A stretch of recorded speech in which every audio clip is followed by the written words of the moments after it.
Hello everyone, my name's Iman. Welcome back to my YouTube channel.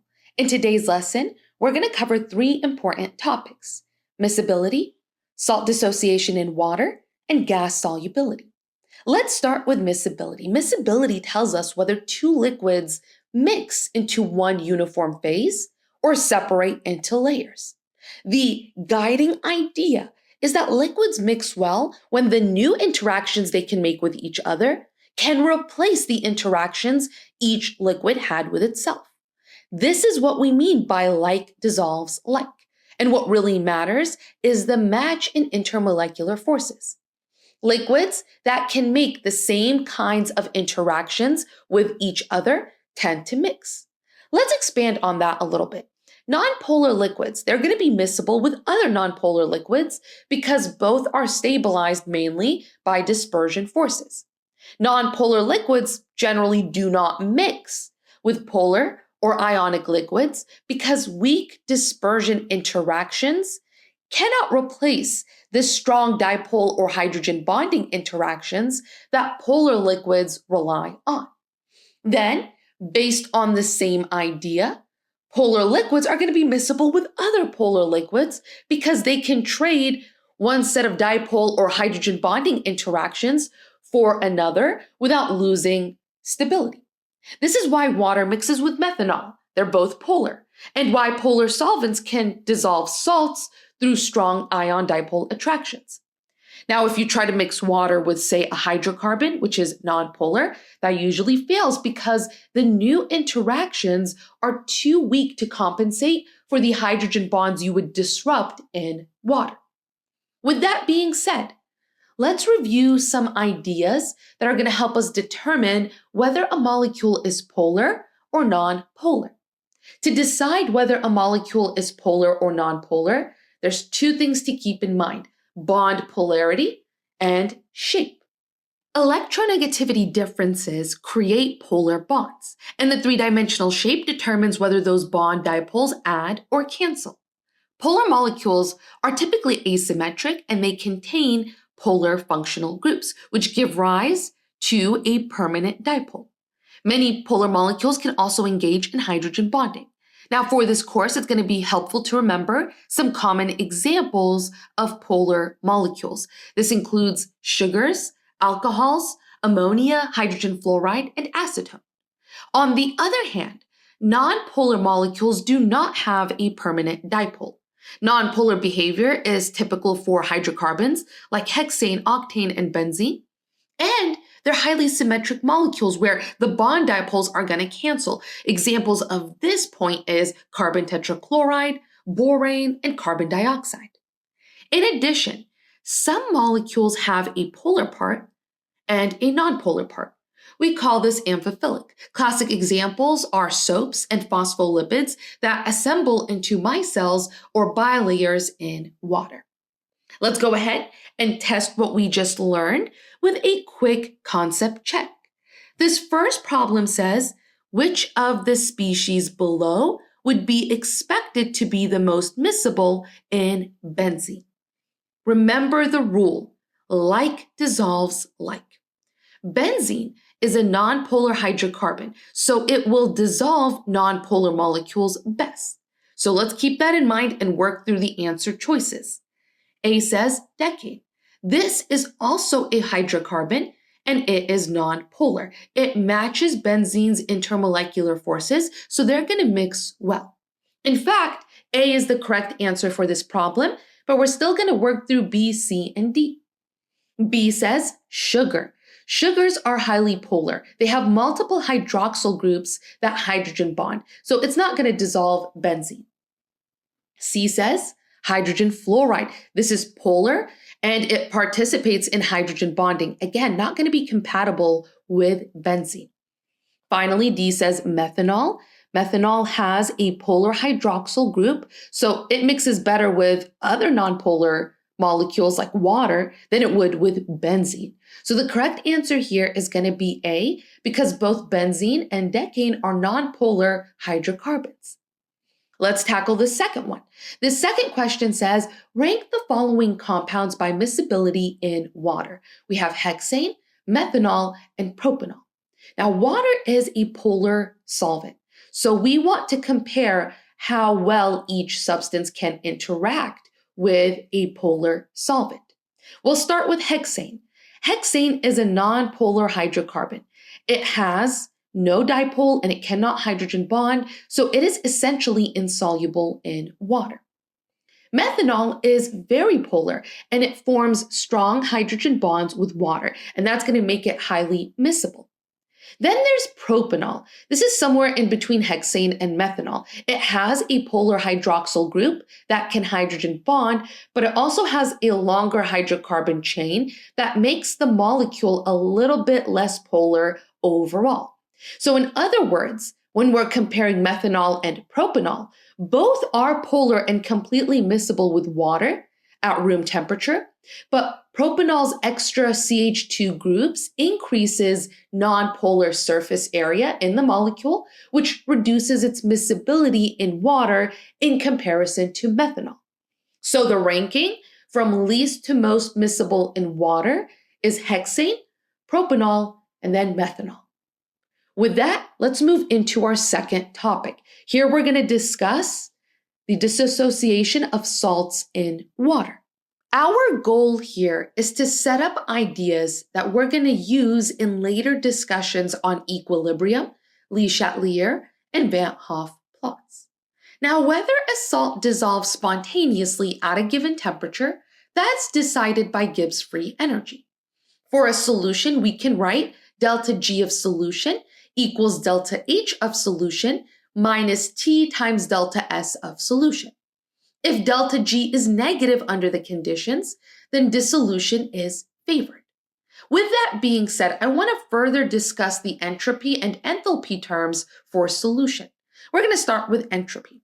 Turning an ordered crystal into freely moving solvated ions, that usually increases the number of accessible microstates. So delta S of solution is often positive.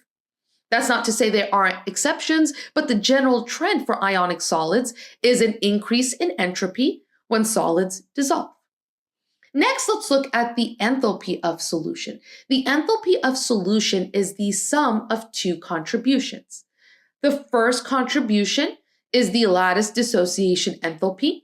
This is the energy needed to break ionic bonds in a solid. And this term is always positive because energy is required to break bonds. The second contribution is the hydration enthalpy. This is the energy released when ions interact with water molecules, and this term is negative. Then the enthalpy of solution is just the sum of these two contributions. Here I want to pause and answer a common question that students have, and that question is, why does forming hydration shells release energy? So in other words, why is delta H hydration always negative? Well, forming hydration shells releases energy because electrons and nuclei rearrange into a configuration with lower electrostatic potential energy than when they were far apart. Ion dipole attractions between ions and properly oriented water molecules lower the system's potential energy. Energy conservation then shows up as heat given to the surroundings, so the hydration enthalpy is negative. Now, going back to enthalpy of solution, this is going to be the balance between lattice dissociation enthalpy and hydration enthalpy, and that is going to determine the overall sign of delta H solution. If hydration outweighs lattice breaking, then dissolution is exothermic. And if lattice dominates, then it is endothermic. With this framework in place, we can then predict solubility behavior. If delta H solution is negative, the process is already favorable, and delta G is negative at all temperatures. Such salts are soluble, but because the process is exothermic, increasing temperature reduces solubility, and that is because the equilibrium shifts back towards the solid. This is based on Le Chatelier's principle, which we're going to cover in another video. If delta H solution is positive, dissolution can still occur, but now the entropy term is really important. At higher temperatures, the negative T delta S term can overcome the positive enthalpy, and that will make delta G negative. So solubility increases with temperature. Let's take all of that information and apply it to a practice problem. This problem says when dissolving 2 moles of potassium iodide in water, 40 kilojoules of energy is absorbed. Which of the following combinations of delta H lattice and delta H hydration is consistent with this case? Now we're told when we dissolve 2 moles of potassium iodide, 40 kilojoules of heat is absorbed from the surroundings.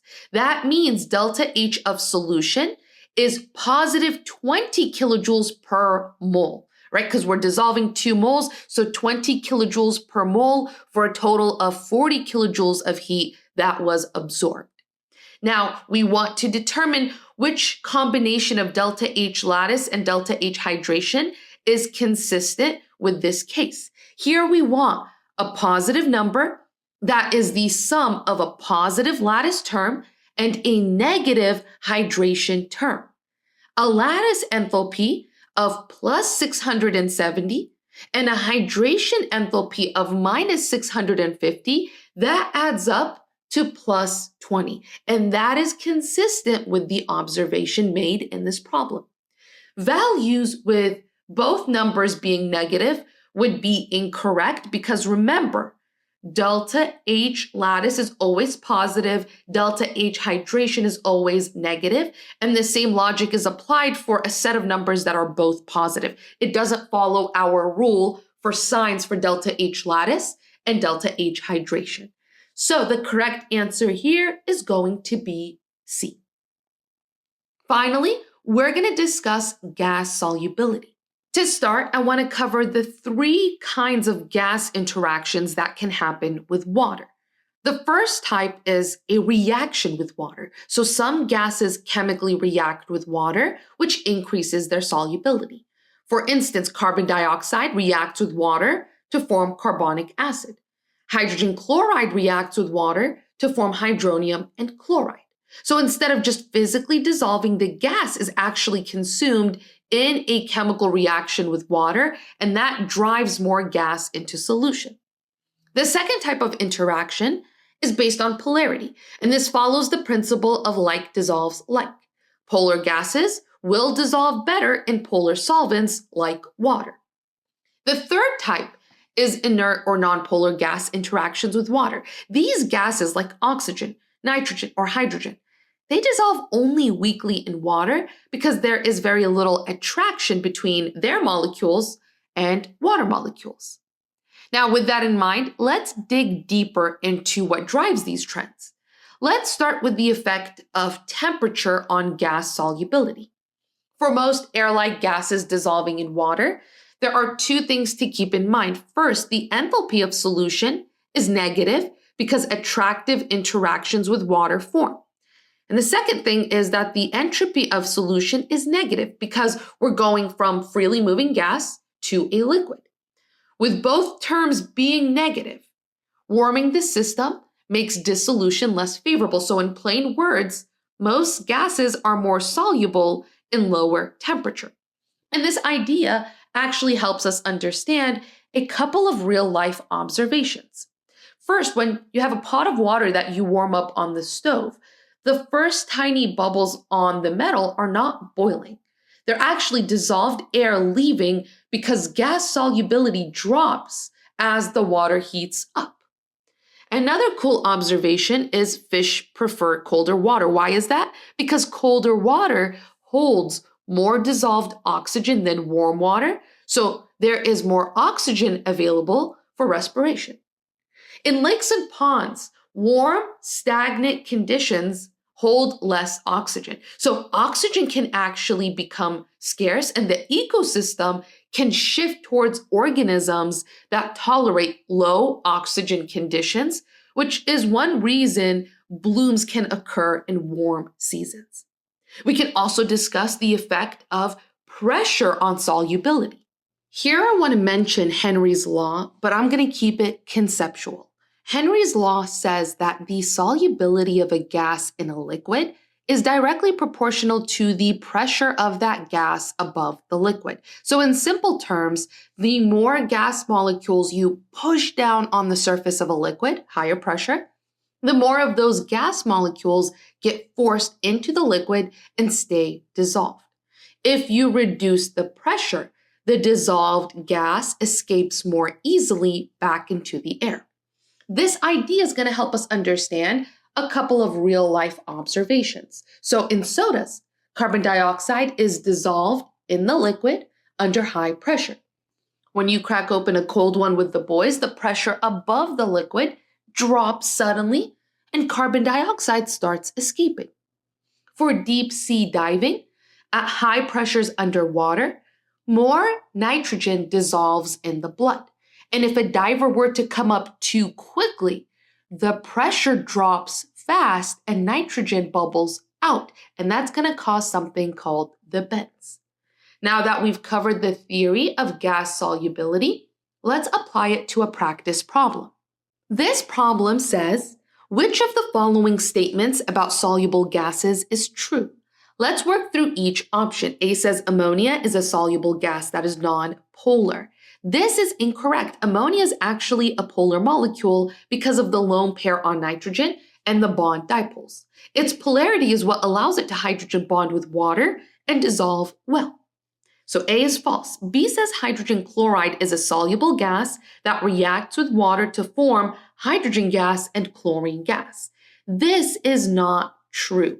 When hydrogen chloride dissolves in water, it forms hydronium ions and chloride ions, not hydrogen gas and chlorine gas. So this option is false as well.